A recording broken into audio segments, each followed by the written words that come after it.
and welcome to the latest edition of my Changing Lives Substack slash podcast. Um, I am delighted to have as my guest today Kelly Thompson, and her Substack is There's Nothing Wrong with You and There Never Was, which I absolutely think is a fantastic title. So we have similar perspectives in terms of the importance of loving yourself, which incidentally, the Mhm. writing you see behind me and the QR code is for my self-love workbook, which is my newest passion project. I released it right around Valentine's Day because I think self love is by far the most important love. Obviously, we spend our entire lives with ourselves, whether we want to or not. And it's just so crucial to the health of all of the other relationships in our lives as well. So I'm very passionate about self love. And this month's theme of my Substack is courage, because it does take courage to um, love yourself enough to leave an unhealthy relationship or a toxic job or sever ties or set boundaries with other people in your life. And Kelly is a perfect example of that. Oh. And I will let her introduce herself and tell you a little bit about her Substack. Hi, thank you so much, Wendy. I'm really honored to be here and to have this conversation with you. I think it's going to be fantastic, and I love your self-love workbook. Um, I think that's a fantastic idea, and definitely love is at the basis of the work that I do. And self-love acts. There's nothing wrong with you, and there never Right. was. And that's a recognition. It's not a self-improvement program. It's a recognition of the truth of our original wholeness and the ways that we are conditioned and programmed in many on many levels, not to be aware of who we are and who we truly are, and to mistake these identities and these inherited beliefs and these adopted beliefs and these and this secondhand knowledge, transferred knowledge, all of that. It's these are the things that are barriers to the recognition of the truth about who we are and to the realization of that self-love that is not something we have to achieve, but is already there waiting just to be recognized.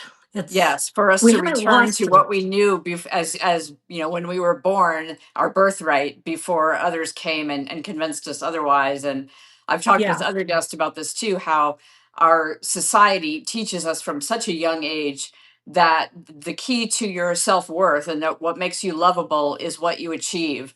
It's how much money you make later as an adult. It's what your position is career-wise. For women, it can be how many children you have, or at least that you have at Mm. least one. So your motherhood becomes your identity.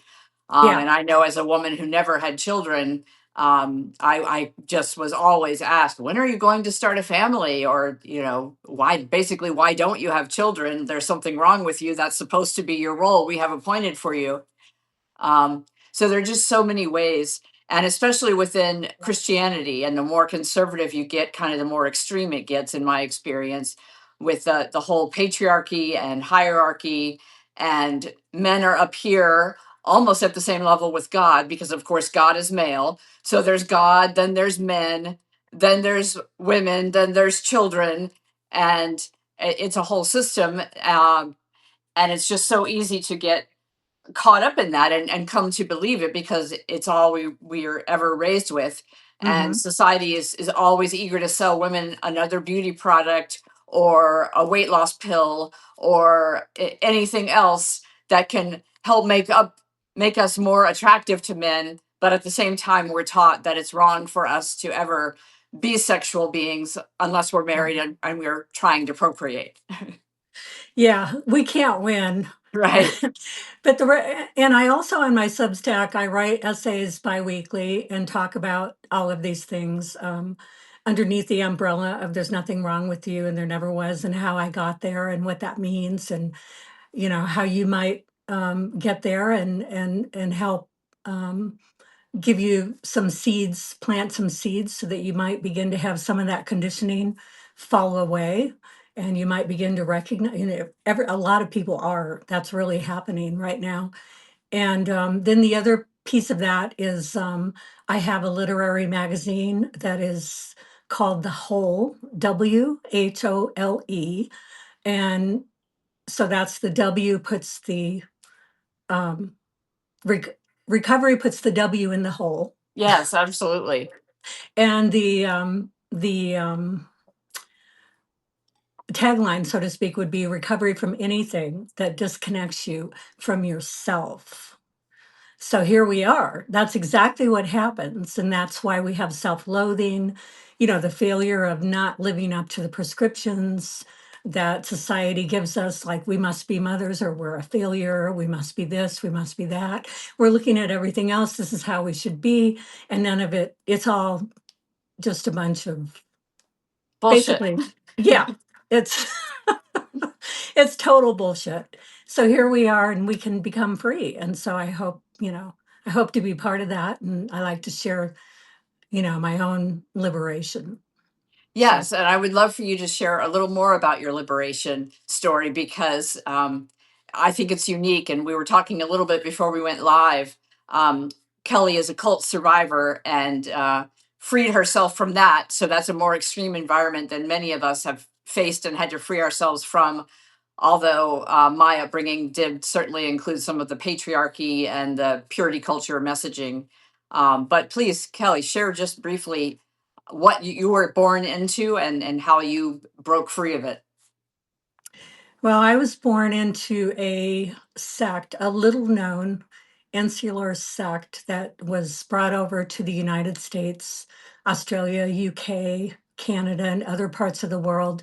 It started, slowly and then spread from Ireland with a founder by the name of William Irvine. And so basically, this sect started, and I think it came over to the United States in 1907. And it's basically under the auspices of Christianity. So they would consider themselves as followers of Jesus. And Jesus' original disciples is the story that was told. And so when the actual founder was sort of ousted about 10 years later, that became a secret and was kept underground. So we were basically taught that we were the original, that the workers, who are the preachers, they're called workers, or the disciples, basically, that they were from a lineage that came down from the disciples of Jesus's day. And so this was the one true way. And so it's kind of not exactly in line with mainstream Christianity. There's many different versions of Christianity, interpretations, of course, as you know. But this was their particular thing, and they followed the gospel, the New Testament. So they were based in the New Testament as Jesus came to bring, a new covenant. And so this was the story of the lineage. And so we didn't actually know that there was a founder.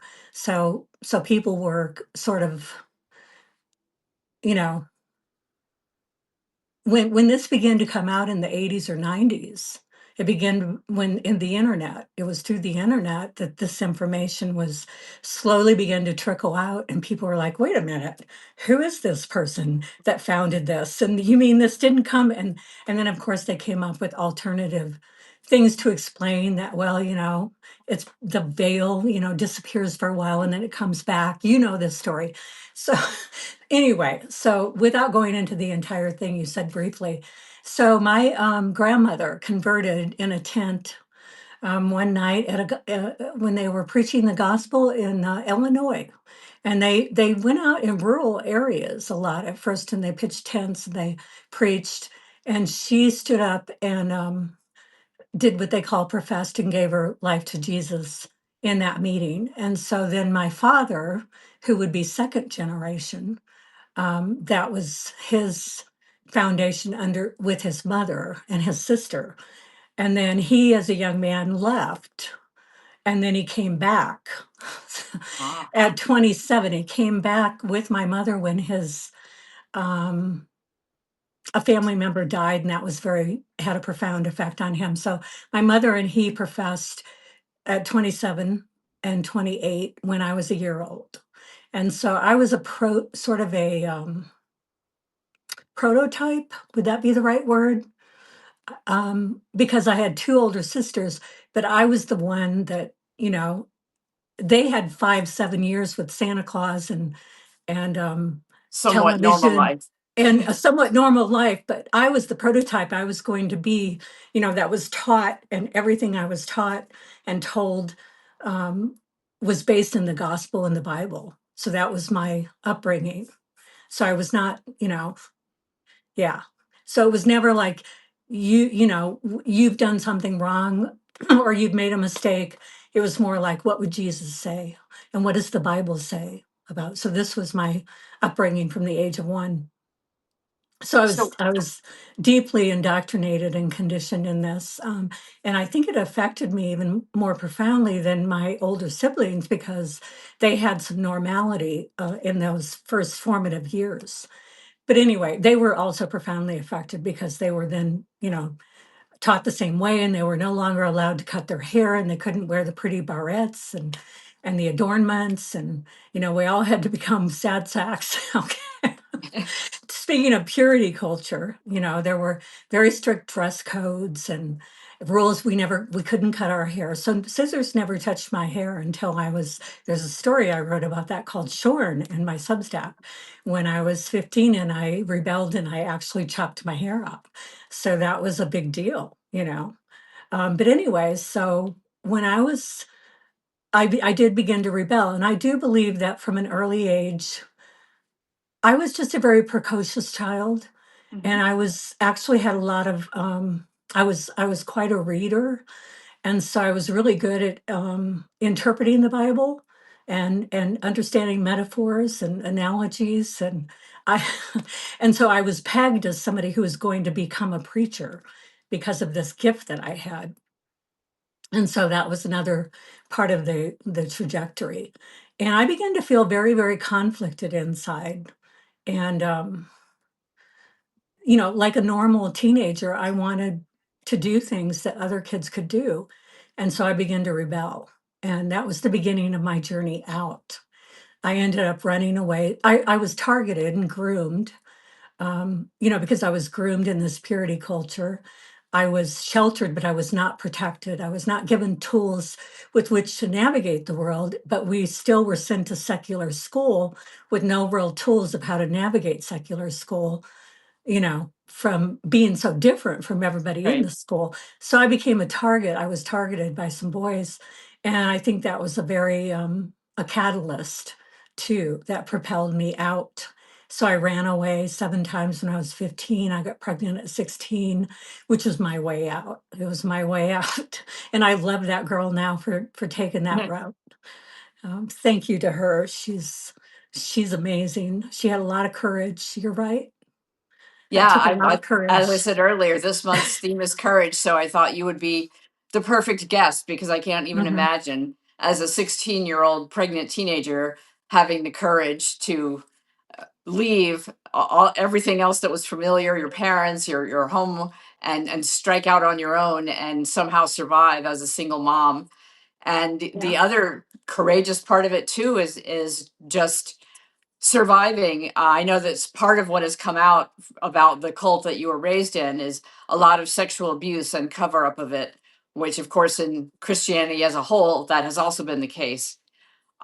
And Yeah. so there's this disconnect between the purity culture where it's not okay to have sex outside of marriage, and then you have all these men, including some of the ministers, uh, forcing young girls or women of any age to have be sexually active with them while teaching them that it's wrong and dirty and shameful. And so no Yes, wonder it's so difficult for some of us to just learn to love ourselves because we've been taught we're dirt, we're nothing.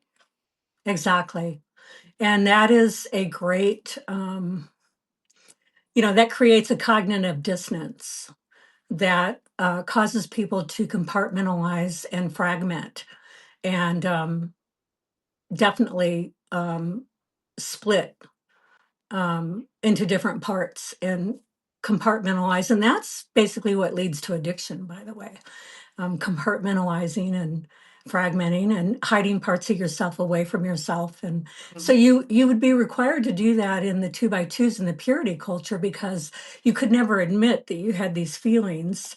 And you also were being, maybe being molested or being abused or having things happen to you. And of course, you knew it was your fault, because this would Right. not happen to you unless you were a bad girl Right. and You were unless you've tempting done that something innocent wrong. man, right? The man is being tempted, it's always the girl's fault. And so, for me, when something happened to me at 14, a week before my 15th birthday, I could not go to my parents and tell them, because the answer would be, and even to this day, I believe that would be the same answer.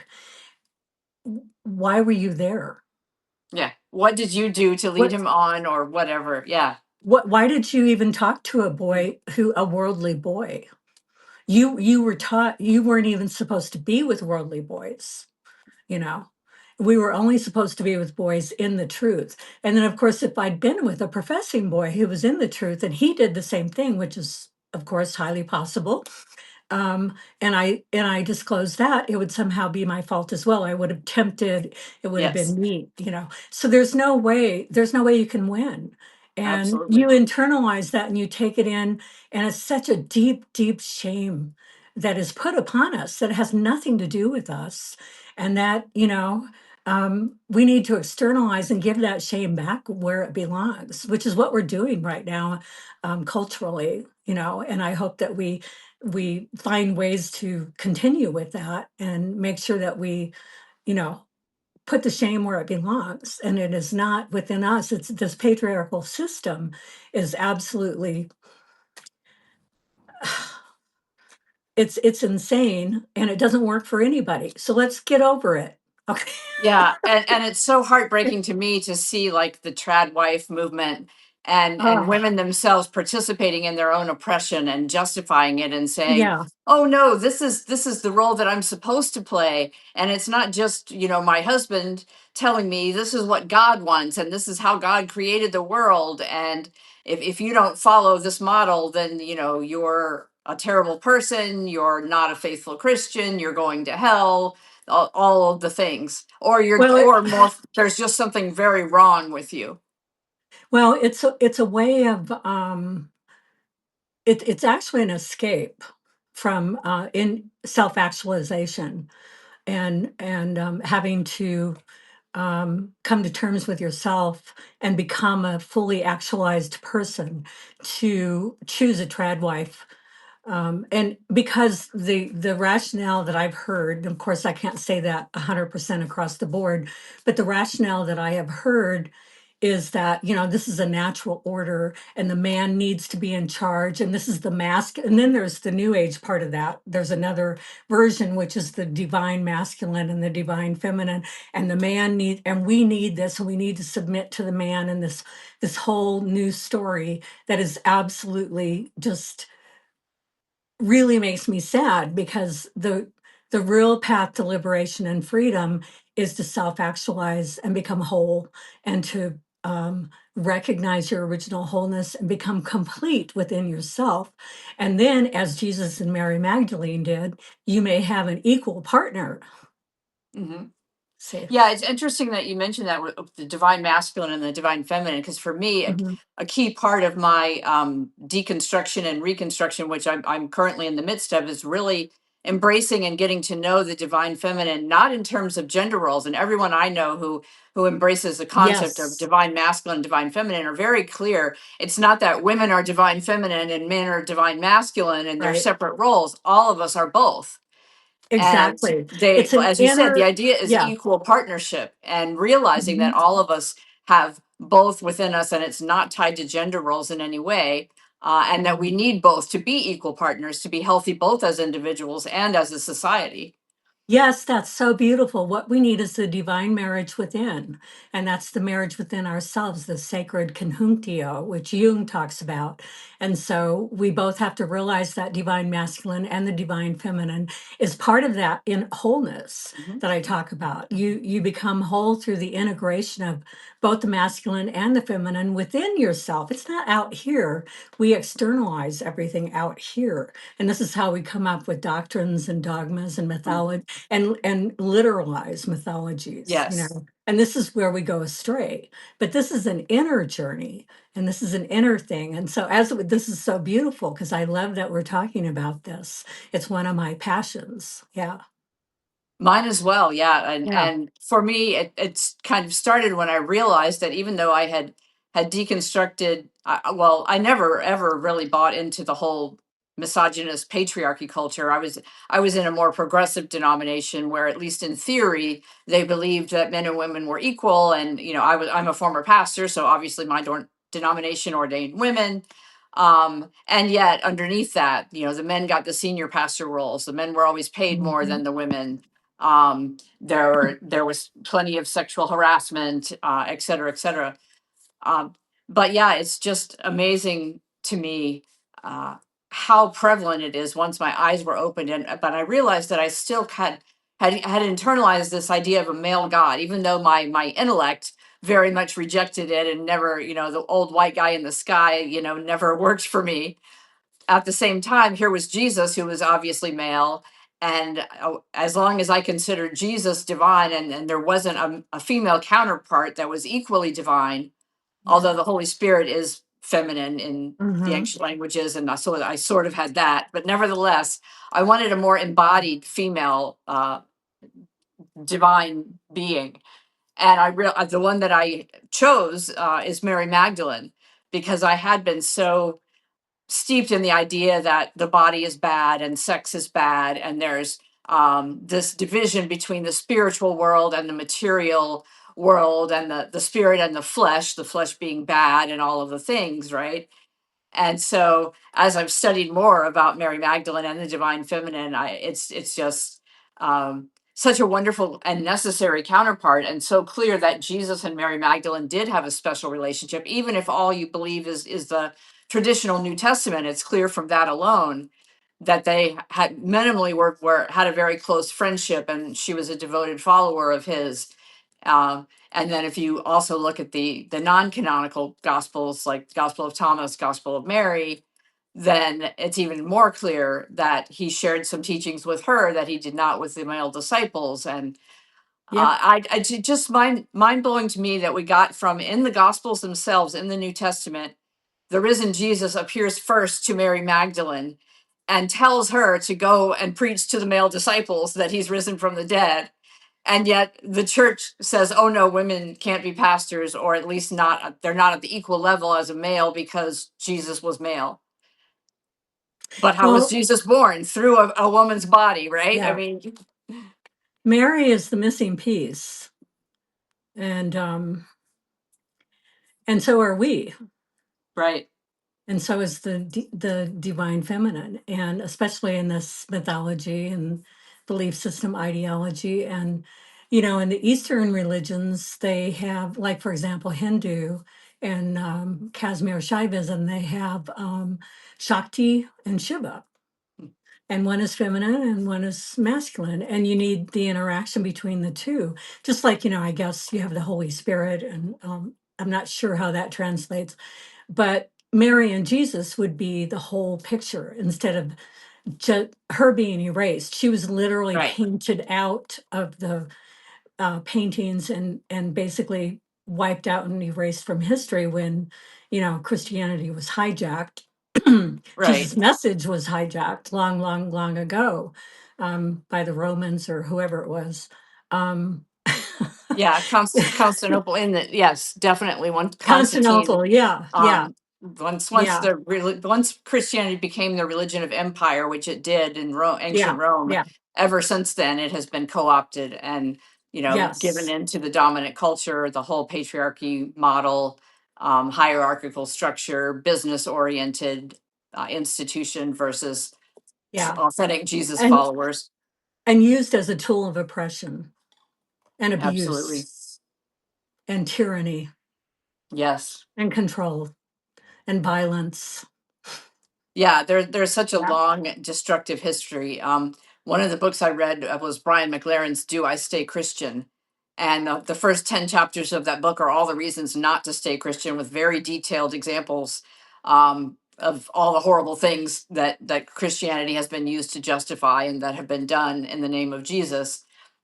And then there's 10 chapters of the good things that the church has done, which, to be fair, there are some. I will say I even still attend a church to this day, mainly because of its welcome statement, which is very affirming of all gender identities, sexual orientations, ethnic groups, and very explicit. And we even say it at the beginning of every worship service also.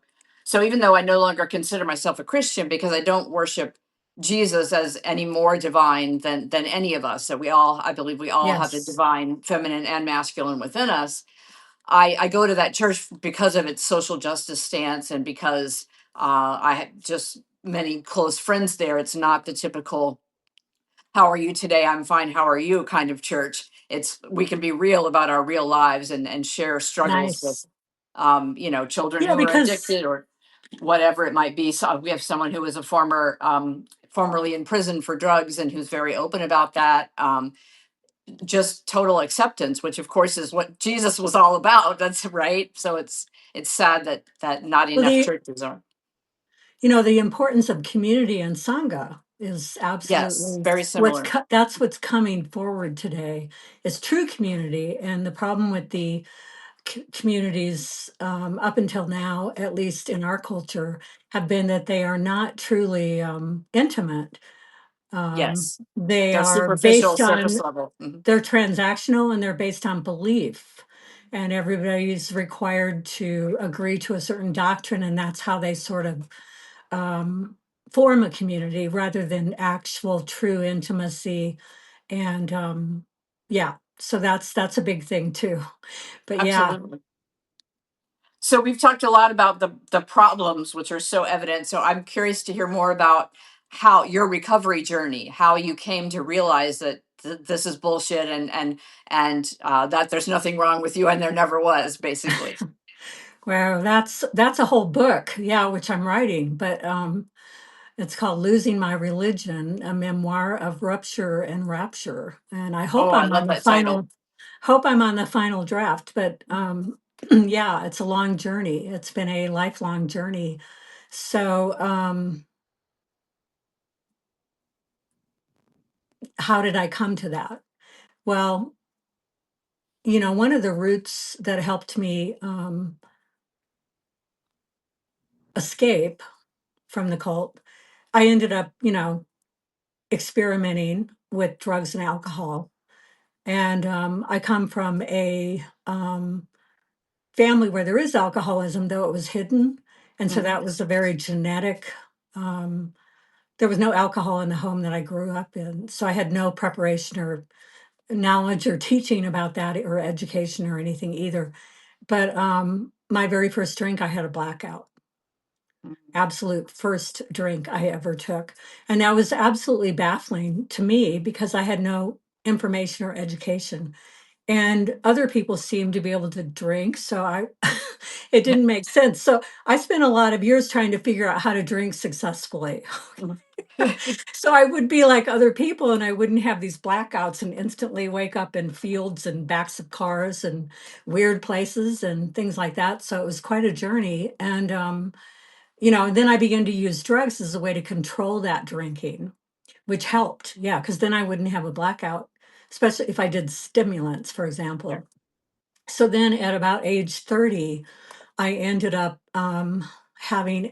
actually at age 19, I had a near death experience, and that was very key to the fact that I am where I am today. But by age 30, I was hit a bottom personally where the drug and the alcohol thing was just not viable. Mhm. And I had an experience where I made a decision that that had to end on this weekend, which I'd been celebrating my 30th birthday for about 9 months. I started in January, my birthday was June, and this was September, and I was still going. And I was like, okay, this has to end. I just spent our house payment, which we already paid, so we're going to have a check bounce and blah, blah, blah. So I'm like, okay, I'm done. And the next morning, I found myself, I had to go to work. I was working in radio broadcasting then. I had a midday show and I was getting ready for work. And I knew that I wasn't going to do this anymore. This was at this time I was using cocaine. And I left my body and watched myself call the dealer and stopped on the way to work. And I Mhm. literally had left my body. I left my body and watched myself do this. And that was like terrifying. It Mhm. was like I had decided to stop. And You were then still I doing had it. I was not I was dry. It was absolutely like I was a robot.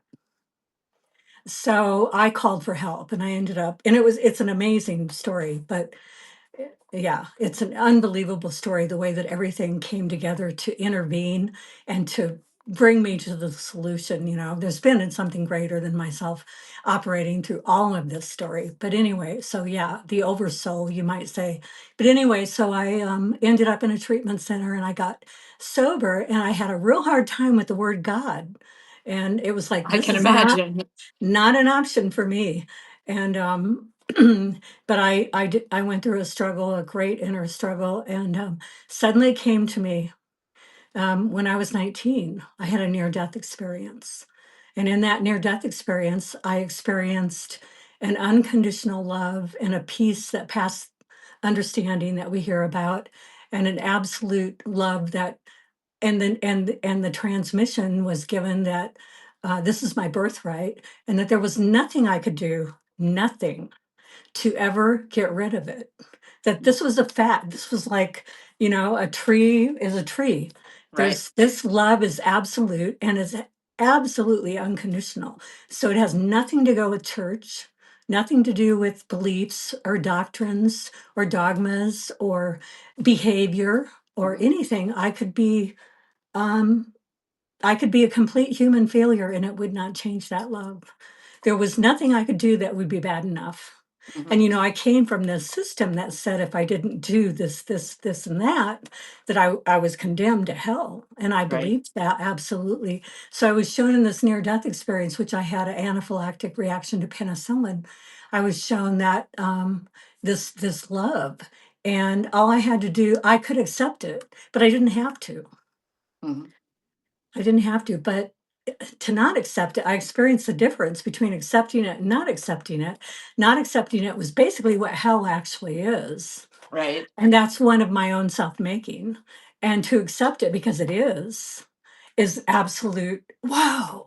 So that's what led me ultimately to understand there's nothing wrong with me and there never was. But it started there and that was the seed. And so then on my knees in treatment, trying to find some kind of power greater than myself when I've been raised in a cult and this fundamentalist indoctrination of this God that is absolutely going to punish me and send me to hell because I wanted to cut my hair or wear a pair of pants instead of a dress, is like, or go to the movies, Um, this God was absolutely nothing. It was beyond my conception. There was no, I had no thoughts, idea. This was not something I had ever been shown Mhm. or had any thought or idea of. And so after that happened, I wandered around for 6 months going, well, what am I supposed to do now? And it was like, nothing. It's no, I'm like, should I go to church when I go? No, no, there's nothing you have to do. There's nothing you have to do. And so it was 11 years later, I ended up in treatment. And I began asking 6 months before I went to treatment. I began going, the idea came to me. It's a little thought. It was like, it was probably came from my readings, because I'm a reader. And it was like, maybe there's a God that doesn't have to do with my parents' God. Maybe I could find out for myself if there is a God and what it is, and other than what my parents taught me. Right. I'm 29, I'm thinking about this. Mhm. And then in the meantime, I'm doing more and more cocaine. And then I'm going to this metaphysical bookstore and reading books about meditation, trying to meditate, going, probably this isn't congruent with doing cocaine. Anyway, I'm asking these questions. And then I wake up in a treatment center and go, oh, there's my answer. First, the drugs have to go, Mm. you know?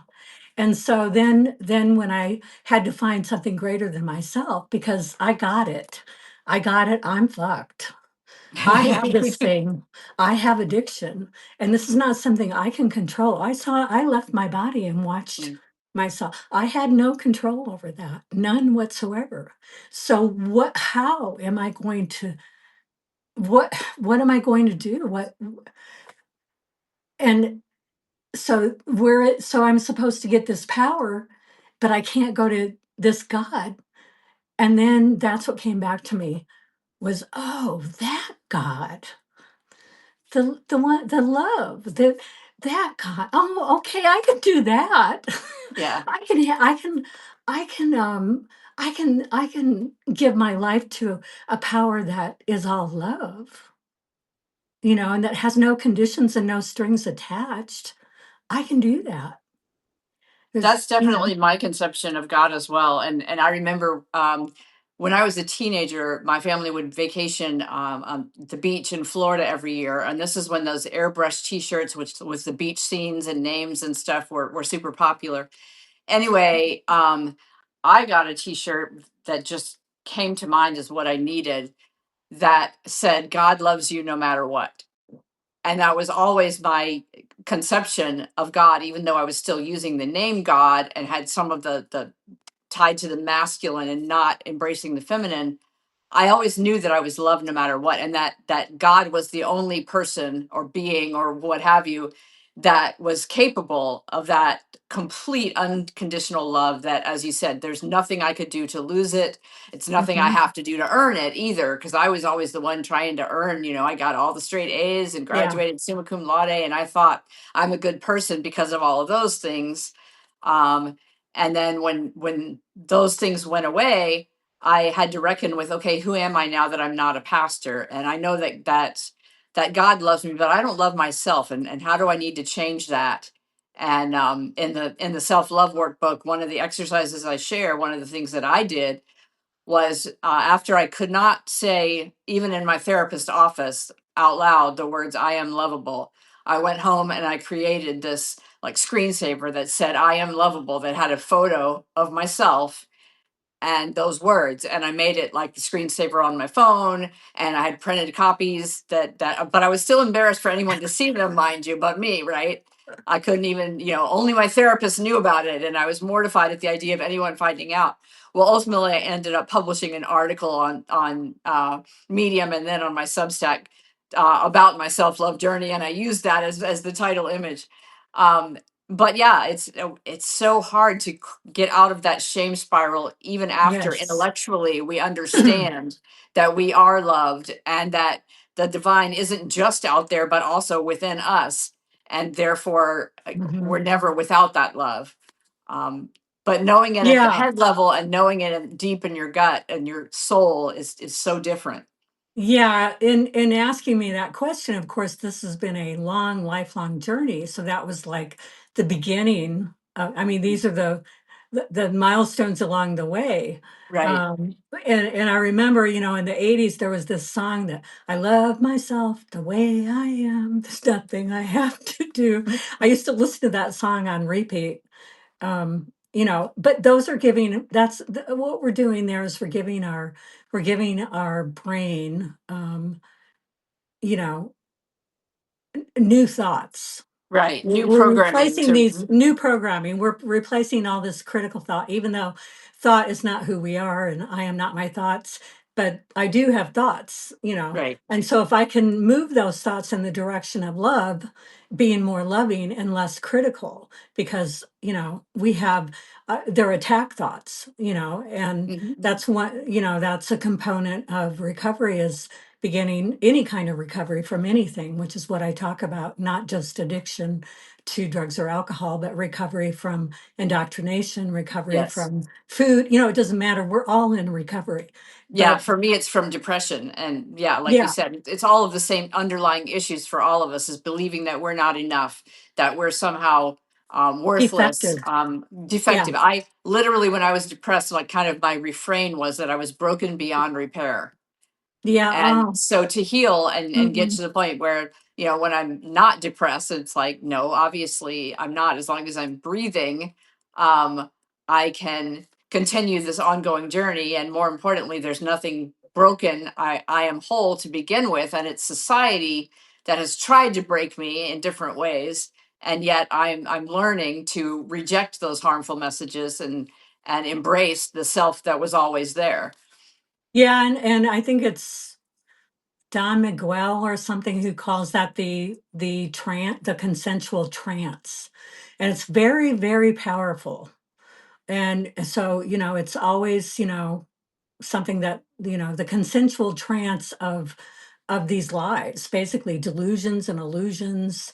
And so I think moving toward, using affirmations can really be a helpful part of the journey because we need to replace those thoughts. I think there is a point where, for me, there's a point where this became an integrated, Hmm. you know, and then it was actually a recognition. It's not a remembrance; it's a recognition, and a recognition is not something you used to be; it's something you always have been Right. and still are and will Hmm. always be. And it's in the now, and it's who and what you truly are. This is my experience. And that's a recognition. And to have that for me, once I had that recognition, which only was about 10 years ago, I mean, even though I did this work Right. all along the way, the work is deconstruction. The work is Yes. deconstructing the conditioning and working through all of that. It's also addressing trauma and all kinds of things along the way, and that's something that is part of the journey. And then then there comes a time when we begin to integrate all of that, and then the recognition, it's not something we used to be, really. It's what we are and always have been. So it's not a remembrance. Anyway, this is just me, my Hmm. language. And it's uh it's an amazing thing. Because it's always available. So the way that I experience it now is all I have to do is tap into the now and the truth of the moment. I don't have to think my way or fix my way or fix myself Right. or, Try to any control of the those situation. things. Yeah. It's like I just, I have this recognition within me that there's nothing wrong with me and there never was. And so I don't feel this shame, and I'm allowed to be a human being, and I can Right. make mistakes.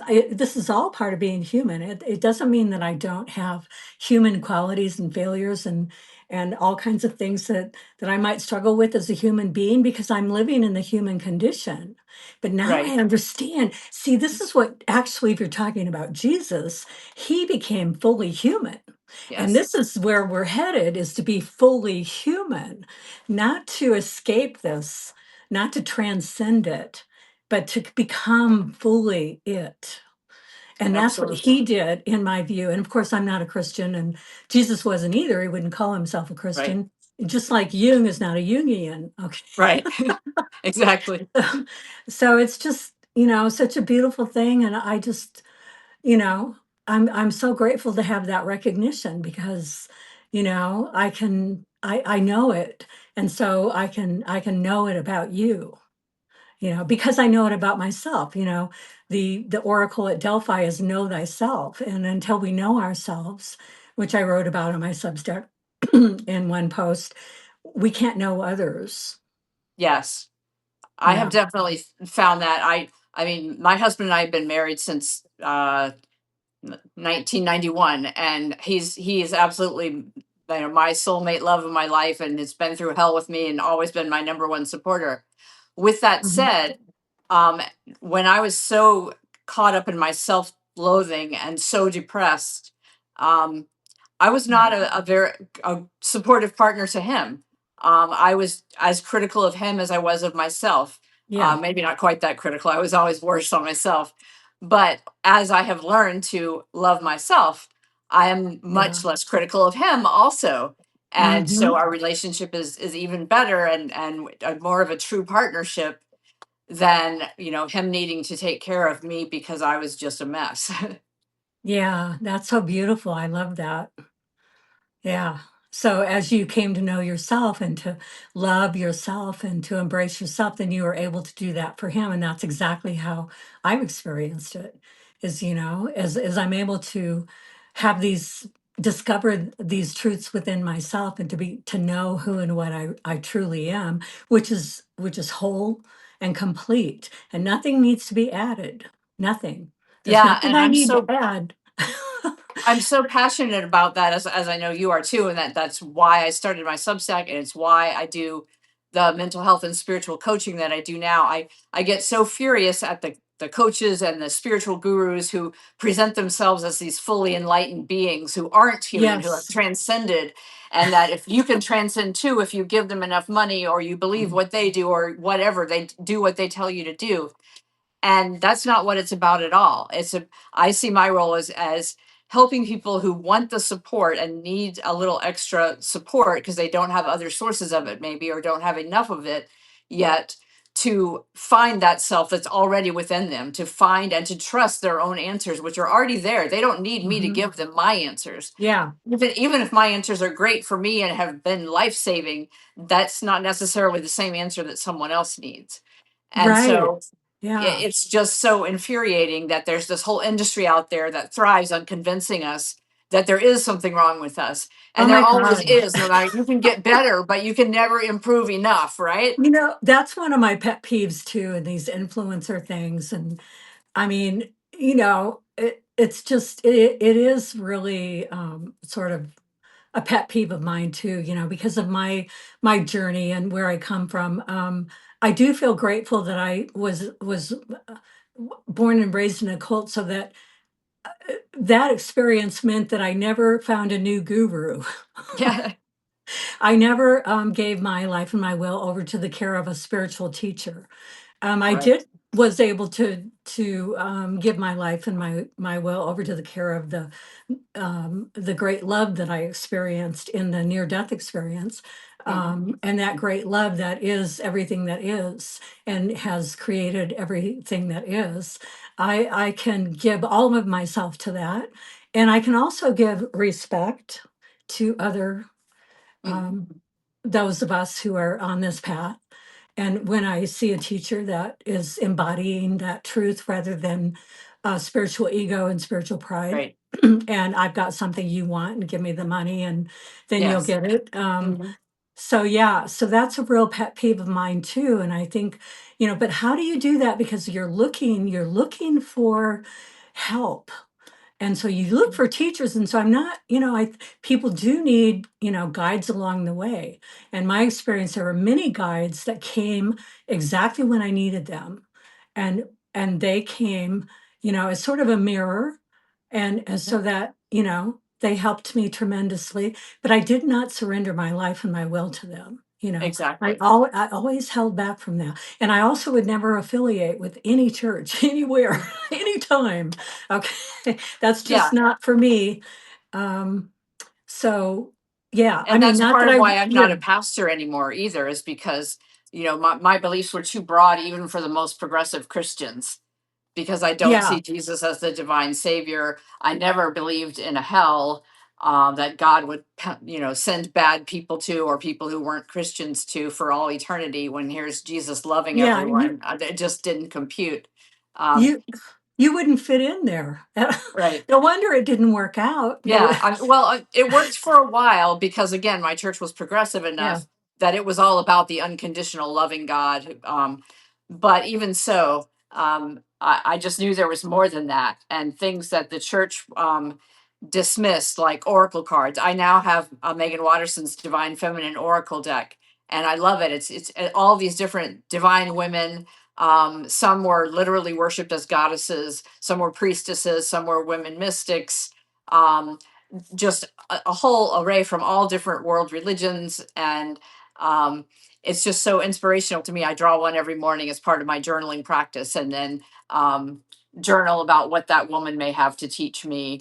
Um, and but it's that kind of thing is the sort of thing I would have scoffed at in my younger years as, oh, that's not Christian. You have to be wary of oracle decks or Oh, tarot yeah. cards or anything. And Yeah. now I'm just like, if that works for you, that's great. And some of it's starting to work for me now just because I'm open to it. I'm getting what I need from it. It doesn't mean that I'm going to become whatever particular religion because I admire this figure from that religion, but I can still benefit from it, and I can be happy that someone else is fully immersed in it, and that's what's life-giving for them. Yeah, I love that. I'm on an interspiritual path, which all wisdom traditions are teaching the same thing that Mhm. I was shown in this near-death experience, and have that at their very heart. And so I find wisdom in all wisdom traditions. And so it's like you said, and here's a good question. If you're looking for help and you're looking for teachers, no matter what it is, I think it's really important, what I learned is say, what does this mean to me? Yes. What does this mean to me? Rather than, oh, well, she said, and she's, and this thing about we need to wear the robes and sit on the throne and have our beads, and then we have the credibility and everybody will listen to us and they'll Mhm. pay money and say, you're the guru. Instead, I need to say, what does this mean to me? And maybe this guy Yes. in robes sitting on this throne with beads, and I have had teachers who are like that. Maybe he has some things that will help me, and he has, but he's not it. The Right. answer is within me. And so I need to say, what does this mean to me? What does this mean to me? And then the other thing is, does it work? Hmm. Does it work? Try it. So don't take Wendy's word for it or Right. Kelly's word for it. Try it and do an experiment and say, let me try this, whatever it happens to be, like the self love workbook, and let me see what happens for me. Yeah, You and know, I always see it as helping people learn to trust their inner compass, not directions from me or anyone else, not somebody else's roadmap for their life. What do they yeah. truly want when they're able to access their authentic self and that divine within, that intuition, which I believe is divine wisdom speaking to us and through us. Um, what is that saying to you? And these cards are good about like posing a question to journal about. The one I drew today was about embodied wisdom, and she was a goddess, and it was so there was a question to ponder and journal about, um, how do I embody the sacred, Mhm. or something like that. And so that, like you said, the key is how does this relate to my life, and not just how does someone else tell me it should relate. How does it actually land with me, resonate with me? How is it relevant? How can it help me be a more loving being, be a channel of that divine love? Um, How could it help me, period? Like, what does this mean to me? Like that thought that I had that came to me, that maybe you could find out what life is and what God is and what everything is for yourself, Kelly. right. Like maybe, and instead of looking for someone else to give you the answers and to tell you and to give you this gospel or this way of life that you adopt. What, like somebody said, if there's a path, it's not the path. Yes, I love that saying too. And so I can find out for myself, I can try, I can just, and once, we embark on that journey, as you know, it's like the most amazing, wondrous thing, because it leads us in all these different directions, and we begin to experience synchronicity, Yes. and the people that we need to see, and the cards that need to come, and the books that need to come, they all come to us. We don't have to even look for them, because once we begin to say, I want to know what this means for me. What Right. does this Just mean being for open me? Yeah, automatically brings it. And that's not to, make light of how hard it is along the way, the whole recovery journey process and the deep inner work that's done, and the years of therapy I've yeah, had, yeah. and the medications I've needed, and a whole host of other things. Um, but yeah, it's a wondrous journey that's worth taking despite all of the unexpected detours along the way and obstacles to overcome. And it's an ongoing journey. That's the other thing, for me. It's not like, okay, now I'm fully recovered. It's like, no, I'm on this lifelong journey, but it's also not like a hamster wheel of achievement where I have to get to this next level and I can never get high enough either. It's kind of a both and, of always being remaining open and curious, and wanting to be ever closer to the divine, or more accurately, be more aware of the closeness that's already there. Maybe just to be more human. Yeah. Because we are both, you know. Mhm. And the part that I rejected was the human part. Yeah. Yeah, I tried Mm. to be perfect for so long, and in Yeah. some ways, on a surface level, I succeeded and got all the praise and the awards, and but it was all empty. And ultimately, you know, I was outsourcing my sense of self worth to other people, and Yeah. until I reclaimed it, then I was destined to, be the good little robot doing what society wanted me to do and being utterly miserable and dying inside. I know. Yeah. And there's so many people that are still trapped in that world. That's the other reason I'm so passionate about, my Substack and my coaching and my Zoom groups that I lead, all of it. um, because once we truly love ourselves, I mean, it transforms our intimate relationships, then it transforms wider, ever widening circles, the ripple effects, and that's what we need now in our world, is more love. And we don't get there just by, we don't start by loving other people. It has to start from within, because we have to be Yeah. that centered and grounded to be capable of loving even in the face of hate. Yeah, we can't give away what we don't have, Right, exactly. you know. And the idea of love is wonderful, but Yeah, but it has to be yeah. real, love with skin on, as you say. Yeah. I'm part of Elizabeth Gilbert's Letters from Love community too on Substack, which is beautiful. People write, including Elizabeth, write letters from love to ourselves, and one of the acronyms there is SOUL, for source of unconditional love. Yeah, Uh, I love it. I'm on that list as well, and I enjoy the letter that comes out yes. every Sunday. Yeah. And I just think it's so important, and it's not something that we're taught. I mean, even apart from that, we're taught the opposite by our society. We aren't given any guidance of how to develop this self-love. If anything, like for me at least, being raised Christian, it was always, don't think too highly of yourself, pride is a sin, that kind of message, instead of a healthy self-love, and feeling good about who I am versus feeling good about what I do. Yeah, big time. Well, we're conditioned to believe that our worth and our value is based on what we do and what we look like and Yep. following these prescriptions and scripts, and everything like that. And so, I think, you said the theme here is courage, and I think the courage is to say, um, I want to know. I want to know. I want to be free. I want to know what's true for me. I want to know who I am. And then that's going to take a lot of courage and bravado to embark on that journey, because you may find out that you're living a life that has nothing to do with you, you Right. know? And then once you do know who you are, changing your life in whatever way you need to reflect who you are instead of who society told you you had to be. Yeah, and that kind of unfolds, as you go. I Gradually, mean, like, yeah. we don't have to radically suddenly go, "Oh, I realized I was never supposed to be a pastor, so I'm gonna," but some of Right. us do. I know Yeah. I'm the type that will tear everything down around me, but we don't have to do that. We can take it slow, and it will unfold, and we will be led to our true expression. And for me, one of my passions is, we do have a desire within us and a passion within us that was, came it's part of the blueprint, and Right. each one of us, it's different, and to discover that and to follow that and to begin to express that will lead us into the life that we were meant to live, and the life that we are here to give to others and to express as part of this symphony of what we were, each one of us has something different, and we need to, begin to follow that. And it doesn't have to be grand.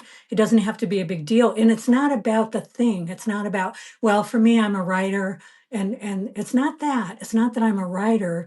It's this art of life, this art of life that's expressed in so many different ways, and that art can express through us, in whatever form that it needs to. It doesn't have to be a certain thing, Right. like And a it can change over our lifetime. There can be our yes. one core message and our core identity of who we are as people, but and I might express it this way for this period of time and then this other way, depending on the synchronicities. Who do I meet? What do I feel called to do to express this message now that may look different than how I expressed it before, but the core of who I am is still the same. Well, it's Yeah. 3 o'clock. I try to keep these to an hour, even though I could always Right. happily talk for at least another hour.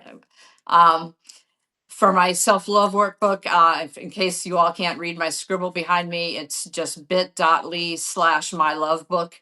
If you want to check it out, it's got some exercises in it that are unique. It's not one of those boilerplate self-love books that you can buy on Etsy and then rebrand as your own. It's totally my original work.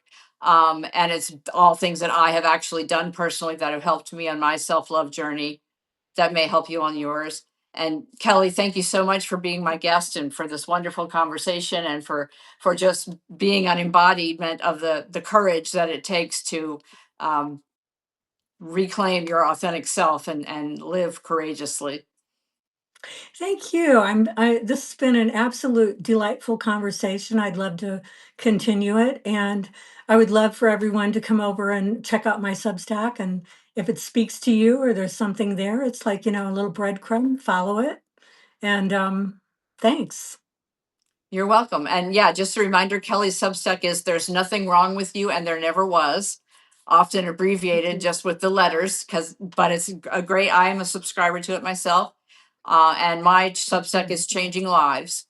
And so, yeah, I hope Yeah, you'll join check us both us. out if you haven't already, and join us. I also have a paid membership community that's very small right now, but I'm building it because I want it to be authentic. And small Yeah. group conversations to me sometimes are even better than larger ones.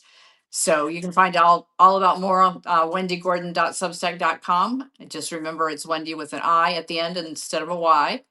And anything else you wanted to add, Kelly? Yeah, you just triggered something for me. I do have a literary magazine where I encourage you to submit stories about recovery from anything that disconnects you from yourself, and it's essays. And you can go over there and check it out. I have essays on there by best-selling author Maria Hornbacher, Paul Crenshaw, but I'm looking to it doesn't matter your name. They just happen to submit, and they, you know, are amazing writers.